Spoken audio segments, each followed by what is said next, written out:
Om Shanti. Good evening. आज की date है 14 मई 2026 और हमारा टॉपिक जो चल रहा है हाँ, बिना डर के जीना। हम्म, डर के नहीं, डर के सॉल्यूशंस निकालकर बिना फियरलेस जीवन जीना, निडरता के साथ जीना, ज्ञान के साथ जीना। ठीक है। तो कल जो हमने क्लास लिया था उसमें सब प्रकार के डर के बारे में हमने बातें की थी कि कितने प्रकार के डर है, किसको किसको कौन से डर होते हैं, फोबियाज होता है एंड वो क्यों होता है। तो कल हमने काफी सारे डर के बारे में ये किया। तो आज जो हम करेंगे बात वो एक कॉमनली सबसे ज्यादा जिसको डर बैठा हुआ है, मोस्टली हर एक इंसान में वो डर है। पहले उसी बात को लेकर हम आज चर्चा करेंगे, आज हम डिस्कस करेंगे। तो कॉमनली डर जो है वो किसका है? कौन सा है, कोई बता सकता है? जो सभी को है। अकेलेपन का। नहीं दीदी लोग क्या कहेंगे? लोग क्या कहेंगे, वर्ल्ड कॉन्शियस, समाज का डर, समाज क्या बोलेगा, दुनिया क्या बोलेगी, दुनिया क्या देखेगी, इसका डर। तो हम हमेशा एक भ्रम में जीते हैं। इस डर को लेकर एक भ्रम में जीते हैं कि हम जो बता रहे हैं ना दुनिया को, वही दुनिया देख रही है। ऐसा लगता है ना हमको कि मैं जो दिखा रही हूँ वही आप लोग देख रहे हैं, ऐसा मुझे लगता है। तो क्या वाकई में वो सही होता है? किसको किसको ऐसा लगता है कि हम जो दिखा रहे वही दुनिया उसको ही मान लेती है, वही उनका इमेज होता है।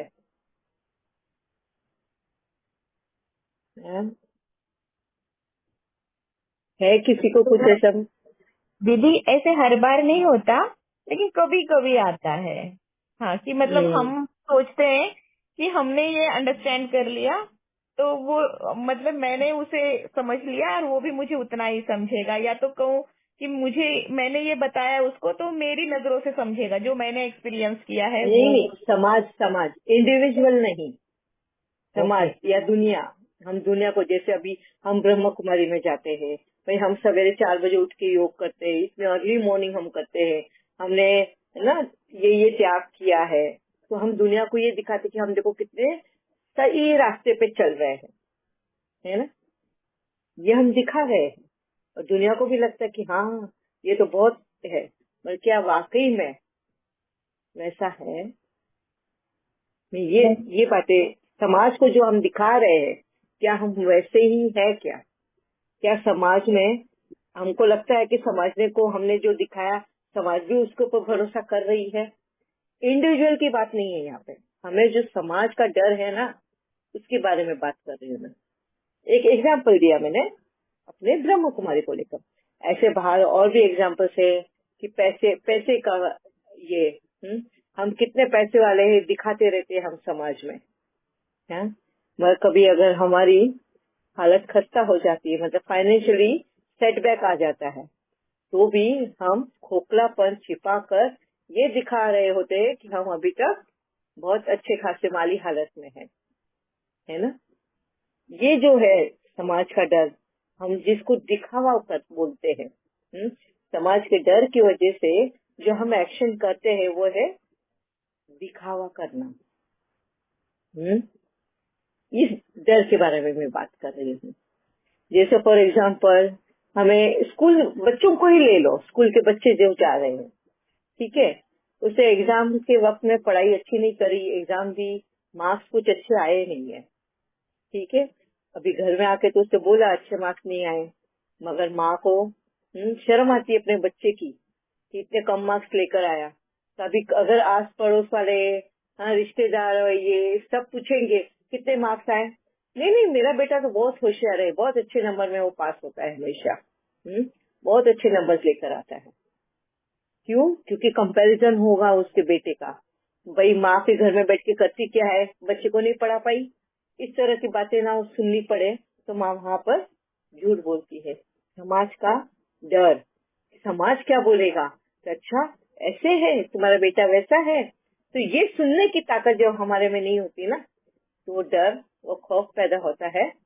एंड कंपैरिजन, कंपैरिजन हम खुद करते हैं कि ये फिर अगर मैंने ऐसे नहीं बोला तो ऐसा होगा। होता है ना, बच्चों के मन में, बचपन हम ही बड़े लोग ही बच्चे के मन में भी डाल देते हैं, अरे तू इतना कम मार्क्स लेकर आया, अब मैं क्या जवाब दूंगी, अगर आस पड़ोस वाले मेरे को पूछेंगे तो मैं क्या जवाब दूंगी, क्यों तू ऐसा इतने इतने कम मार्क्स लाया। अब ये समझो फॉर एग्जाम्पल, अगर मैं टीचर हूँ उसको स्कूल में, और मेरा बेटा, तो टीचर का बेटा मतलब बहुत होशियार होगा, ये एक इमेज होती है। कंपैरिजन किया जाता है उनका स्कूल में भी, ये तो टीचर का बेटा है, इसको तो बहुत अच्छे मार्क्स मिलेंगे। और समझो वो बच्चा इतना कुछ होशियार है नहीं, या वो ना ये शार्प माइंड नहीं है, उसको कम मार्क्स आते हैं, तो वो अपनी कम मार्क्स छिपाने के लिए वो झूठ बोलता है, या पेपर्स में कुछ ये कर लेता है अपने ही हाथ से, 7 नंबर को 17 कर देगा। ऐसे बहुत मैंने देखे हैं केसेस। उस बच्चे से मैंने बात करी और मैंने पूछा कि तूने क्यों किया, बोले फिर सब लोग नाम रखेंगे ना, अरे ये टीचर का बेटा होकर इतना कम मार्क्स लाया। तो ये है समाज का डर, दुनिया क्या कहेगी। तो ये कहाँ से शुरू होता है, बचपन से ही। और बचपन से कैसे शुरू होता है, कहीं ना कहीं हम बड़े वो कंपैरिजन करते हैं, उनकी कंपैरिजन दूसरों के साथ में, आस पड़ोस के साथ में, रिश्तेदारों के साथ में, उसके स्कूल के, उसके फ्रेंड्स के साथ में। वहीं से शुरू होती है ये समाज के डर की जर्नी। और कौन से डर है समाज को लेकर, दिखावे का डर, दिखावा ही करते हैं हम ना, दिखावे का डर है, दिखावा ही करते। एक होता है फाइनेंशियली, पैसों के मामले में, दूसरा नाम शान पान बाबा बोलता है ना जिसके बारे में, वो समाज का ही तो डर है, मेरा नाम होना चाहिए। फिर अभी नाम हो गया तो नाम टिका के रखना है हमको समाज में, उसके लिए भी बहुत डर रहता है कि कहीं कोई हमारे ऊपर इल्जाम न लगा दे, कोई गलत न कर दे। उसके लिए भी हम बहुत सारे झूठ बोल देते हैं, वो झूठ बोले हुए का ही डर भी पैदा हो जाता है कि कहीं वो झूठ हमारा पकड़ा ना जाए। तो ये है सारा समाज का डर, और ये कॉमनली हर एक के इसमें है, हर एक के इसमें, मेरे भी इसमें था। जैसे एक एग्जांपल मैं देती हूँ अभी अभी का, कि जब मैं ये क्लासेस लेती थी जूम सेशन, तो उस वक्त ऑनियन गार्लिक के बारे में मैंने अपने अनुभव के साथ में नहीं बताया था, वो मैंने दूसरों के क्लासेस में, बाहर की दुनिया में जो ऑनियन गार्लिक के बारे में बोलता है उसी को मद्देनजर रखकर अपने जूम सेशन में भी सुनाया था। तो ऑनियन गार्लिक ऐसा करता है, वैसा करता है, ये करता, वो करता, शरीर पे इस तरह का असर करता है, फिर वो मानसिक तनाव बड़ा पैदा करता है, तो उसको हमने खाना ही नहीं चाहिए। फिर जब बाबा ने मुझे अनुभव कराया ऑनियन गार्लिक का, उसका इम्पोर्टेंस बताया, उसको किस तरह से हम उसका यूज कर भी, मतलब ये कर भी उसी को नाम दे रहे हैं, मतलब कुदरत को, कुदरत की ही चीजों को, कुदरत इतनी हमें मदद कर रही है हर इसमें, और हम उसी को नाम रख रहे हैं। वो बोलते हैं ना, यूज भी कर लो, ऐसा फरामोश बोला जाता है उसको, उनको यूज भी कर लो और उन्हीं के बदनाम ऊपर करना भी हुआ दीदी, ये बदनाम करना हुआ, बदनाम भी करना, और उसी को वापस से बदनाम भी कर रहे हैं। तो क्या ये वाकई में ये स्पिरिचुअलिटी है, ये सत्य का रास्ता है? बाबा ने मुझे उस दिन वो क्वेश्चन किया, तुम ऑनियन गार्लिक बोलते हो, क्या वाकई में ऑनियन गार्लिक में का असर आत्मा पे होता है? क्या उसकी वजह से आत्मा में एक विकार पैदा होता है? तब फिर मेरे को बाबा ने वो अनुभव कराया उस बारे में। मुझे बता, तेरे घर में तो सिर्फ खाते हैं ऑनियन गार्लिक, भले तू घर में नहीं बनाती, मगर जब वो बाहर जाते वो खाते हैं, तू नहीं खाती। मुझे बता, तेरे में और उनमें कितना फर्क आया है? तेरे को कितने साल हो गए नहीं खा के? आज तो मेरे को समझ लो 25 साल से नहीं खा रही हूँ मैं, है? अब बता तेरे में और उनमें क्या फर्क है, कौन से विकार तेरे अंदर नहीं हुए और उनमें है। वाकई में वो सोचने पे मुझे मजबूर किया। बाबा ने और भी दूसरे लोगों के बारे में बताया कि जो जन्म से ही, हमारे जैनियों में तो बहुत से ऐसे जो जन्म से ही ऑनियन गार्लिक नहीं खाया है, अंडरग्राउंड वेजिटेबल्स नहीं खाया है। तो ऐसे भी लोगों से बाबा ने मेरे को परिचय करा के बताया कि बता इनमें क्या फर्क है, वो पुजारी में क्या फर्क है और जो खा रहा है उनमें क्या फर्क है, कौन से कर्मों में फर्क लेकर आए। जब इस तरह का अनुभव कराया बाबा ने मुझे और फिर मेरी परीक्षा भी ली, फिर भी मेरे में हिम्मत नहीं थी कि वापस से जूम सेशन पे आकर वही बात बोलूं मैं कि नहीं, ऑनियन गार्लिक हमारा ये नहीं करता, तकलीफ नहीं पहुंचाता, हमें हानि नहीं पहुंचाता, वो तो उल्टा हमारे शरीर को तो मदद ही करता है। हमारा जो हार्ट अटैक का रेट अभी जो बढ़ चुका है कोलेस्ट्रॉल की वजह से, वो गार्लिक तो बैलेंस करता है उस चीज को। ऑनियन हमारे बॉडी टेम्परेचर को बैलेंस करता है। अब ये कौन से मुंह से मैंने बोलना चाहिए, क्योंकि मैंने तो यहाँ पे तो कितनों को डांट भी दिया था जूम सेशन में, ऑनियन गार्लिक खाते हैं तो मुझे बहुत शर्म आ रही थी अपने आप पे कि मैंने ऐसे कैसे किया। मैं बाबा पे ही चिढ़ रही थी, बाबा फिर तू जब मैं उस वक्त ले रही थी तभी तूने मुझे क्यों नहीं रोका। और यहाँ पर भी मैं ब्लेम गेम कर रही थी, मैं बाबा को ऊपर इल्जाम डाल रही थी। क्यों डाल रही थी, क्योंकि मैंने बाबा को बोला था बाबा जैसे तू बोलेगा मैं वैसे ही बोलूंगी, तू जैसे करेगा मैं वैसे ही करूंगी, उस भरोसे पे मैंने किया था। तो बाबा ने तो कभी नहीं बोला ना तू अगर मैं बोलेगा वैसा करूंगी। तो मैंने कहा है कि अनुभव के अथॉरिटी पे अनुभव होगा तो ही बोलना, ये तो बाबा ने बहुत बार बोला। फिर बाबा ने मुझे पूछा मुझे बता फिर तूने तेरा अनुभव कहाँ पे यूज किए। उस वक्त रियली मुझे बहुत बहुत शर्मिंदा हुई बाबा के सामने।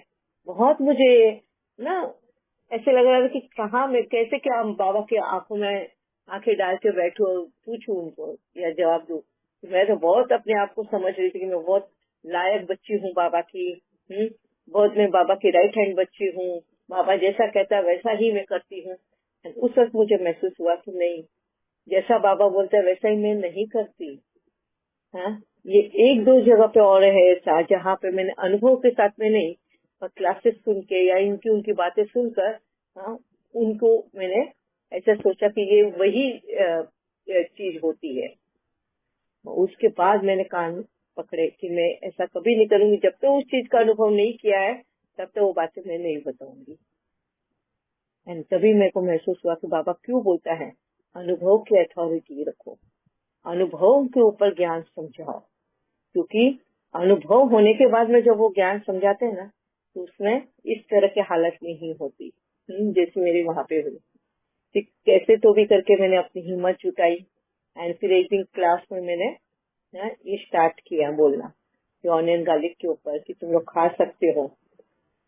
जिन जिन को मैंने मना किया उनको भी मैंने बुला बुला के, स्पेशली अगर मैं नाम लूं तो यहाँ पे मनीषा बेन ज्वाइन हुए कि नहीं मालूम नहीं। तो मनीषा दाते करके है, अपने जूम सेशन में ही पहले भी आती थी। हाँ, अभी वक्त की वजह से नहीं ज्वाइन हो पाते हैं। वो कभी एक बार मेरे घर पे भी आई थी तो उनको मैंने डांट दिया था क्योंकि उनसे ऑनियन छूट नहीं रहा था। वो भेल वगैरह खाते थे तो बोलते मेरे से दीदी ऑनियन छुटता ही नहीं, उसके बगैर वो टेस्ट ही नहीं आती तो मैं खाती हूँ। तो मैंने उनको डांट दिया था। अब मैंने ही उनको बुलाया और मेरे ही हाथों से उनको फिर से वो भेल बना के खिलाई, ऑनियन का ही कोई चीज बनाकर खिलाई। तब जाके मेरे मन को शांति हुई और उनको बातें समझाई भी कि ऑनियन हमारा नुकसान नहीं करता। ऑनियन या गार्लिक की वजह से हमारे काम वासना या हमारे शरीर को कोई भी ट्रिगर का पॉइंट नहीं होता। एंड उस वक्त उनको भी वो अनुभव हुआ। वो भी कहते थे कि यस, मैं जब खाती थी तभी भी मुझे कभी प्रॉब्लम नहीं आई एंड खाना बंद किया तभी भी मेरी स्थिति वैसी ही रही। तो ऑनियन गार्लिक कभी भी हमें कोई तकलीफ नहीं पहुंचाई है। एंड फिर उसके बाद में मैंने जब जूम सेशन में भी एडमिट किया इन बातों को, तब जाके मेरे अंदर से वो डर निकल गया। तो देखो किस तरह से वो एक डर पैदा हुआ है, क्योंकि हमारी नॉलेज क्लियर नहीं था। मेरा जो नॉलेज था ऑनियन गार्लिक को लेके वो क्लियर नहीं था। क्यों क्लियर नहीं था? क्योंकि उसका अनुभव मैंने खुद ने होकर भी उसको नजरअंदाज किया। अनुभव तो था, मगर मैंने कभी उस अनुभव को ध्यान से महसूस ही नहीं किया। मैंने बिना सोचे समझे जैसे बोलती है दुनिया, दुनिया के पीछे पीछे बोल दिया। यही वजह बन गया उस डर का, समाज का डर। अब मैं कैसे बोलूं सबको कि नहीं ऑनियन गार्लिक खा सकते हैं। फिर जब मैंने उस सच्चाई को जाना, उसको एक्सेप्ट करना, ज्ञान जब क्लियर हो जाता है ना, फिर उसको एक्सेप्ट करना अपने जीवन में। जब मैंने एक्सेप्ट किया, पहले तो मेरी हिम्मत ही नहीं हुई थी घर के मेंबर्स को भी बोलने का कि मैं ऑनियन गार्लिक में बनाने को शुरू करने वाली हूँ। आप लोग खाते हो ना, तो मैं आप लोगों के लिए बनाऊंगी। इस तरह से मेरे अंदर वहां से मेरी लड़ाई शुरू थी। फिर जिस वक्त मैंने बोला तो मेरे हस्बैंड तो एकदम सरप्राइज हो गए। अच्छा तू बनाने वाली है, घर पे बनाएगी? देखो तो इतनी वॉमिटिंग होती है वो स्मेल से, इतनी तकलीफ होती है, फिर तो कैसे? कोई खाता है तो तू बाजू में बैठती नहीं है, तो तू बनाएगी? मैं बोला हाँ बनाऊंगी। नहीं वो खाते नहीं बैठती हो ना, इसलिए मेरा बहुत लॉस हुआ है। कौन सा लॉस? कि खाना खाते वक्त ही बहुत इंपॉर्टेंट टॉपिक्स हम डिस्कस करते हैं, और जब वो लोग खाना खाते हैं, गेट टुगेदर होते थे, हमारे फ्लोर पे मीटिंग्स होती थी, कुछ भी होता था ना, वो खाना खाने बैठे कि मैं अपनी निकल जाती थी वहां से, और जो मेन टॉपिक डिस्कशन का रहता था मैं वहां से हुई ही नहीं, सेवा के लिए हाजिर ही नहीं हूँ। तो इस तरह से जब चीजें मेरे साथ में हो रही थी, तो मैंने फिर उनको, मेरे युगल को समझाया कि मैं तो लॉस में रही, देखो मैं तो, तुम लोग खा रहे हो तो मैं बनाकर देने के लिए तैयार हूँ। आज मुझे मेरी मिस्टेक समझ में आई कि ऑनियन गार्लिक प्रॉब्लम क्रिएट नहीं करता। फिर उन्होंने मेरे को वापस एक क्वेश्चन किया, बोले अगर तू ऐसे बोलती है तो फिर अपने जैन में भी तो मना करते हैं ना खाने के लिए, वजह तो वही है, अपने में वो पवित्रता पाली जाती है ये। मैं बोला फिर सिर्फ ऑनियन गार्लिक ही क्यों? ऐसे तो बहुत सारी चीजें जिनकी वजह से हमारे हार्मोन्स ट्रिगर होते हैं। बोलते नहीं ऑनियन गार्लिक तो अंडरग्राउंड वेजिटेबल है। मैं बोला कि अंडरग्राउंड वेजिटेबल्स भी बहुत सारे हैं जो नहीं खाने चाहिए, वो क्यों खाते हैं फिर? तो कन्वीनियंस हुआ ना। तो ये अगर कन्वीनियंस की बात है, सिलेक्टिव हो तुम, तो फिर ऑनियन गार्लिक खाने में कोई प्रॉब्लम नहीं है, आप खाओ, मैं बना कर दूंगी। एंड तब जाके मैंने उनका भी एक्सेप्ट किया, मैंने उन चीजों को, एंड मेरे मन से वो डर निकाला, एंड मैंने बना स्टार्ट। इनिशियली अभी इतने सालों बाद मुझे बनाना था, मुझे तकलीफ तो हो रही थी उस स्मेल की, मगर कहीं न कहीं उसको मैंने ओवरकम किया। एंड अभी मैं अभी रेस्टोरेंट में भी मैंने स्टार्ट कर दिया ऑनियन गार्लिक ये करने का। तो इस तरह से मैंने अपने आप को उस डर से बाहर निकाला एंड सच्चाई को एक्सेप्ट किया दुनिया के सामने भी। अब मुझे छिपा के कुछ करना नहीं है, छिपा के कुछ बोलना नहीं है, किसी को भी कुछ नहीं। उस डर से मैं बाहर निकल गई। कौन से? समाज के डर से कि समाज क्या बोलेगा। अरे ये तो पहले ये बोलती थी, अभी तो ये बोलती है, कभी क्या बोलती, कभी क्या बोलती। मैं बोला मुझे कोई फर्क नहीं पड़ता, जिसको सुनना है वो सुने, नहीं सुनना है ना सुने, मेरे को कोई फर्क नहीं पड़ता। क्यों नहीं पड़ता? क्योंकि मैं अपने आप से सच्ची हूँ। आज मुझे किसी बात का डर नहीं लगता। निर्दयता के साथ मेरे को जीना सिखाया बाबा ने, इस ज्ञान के साथ में जीना सिखाया बाबा ने। तो उसके लिए हिम्मत होना बहुत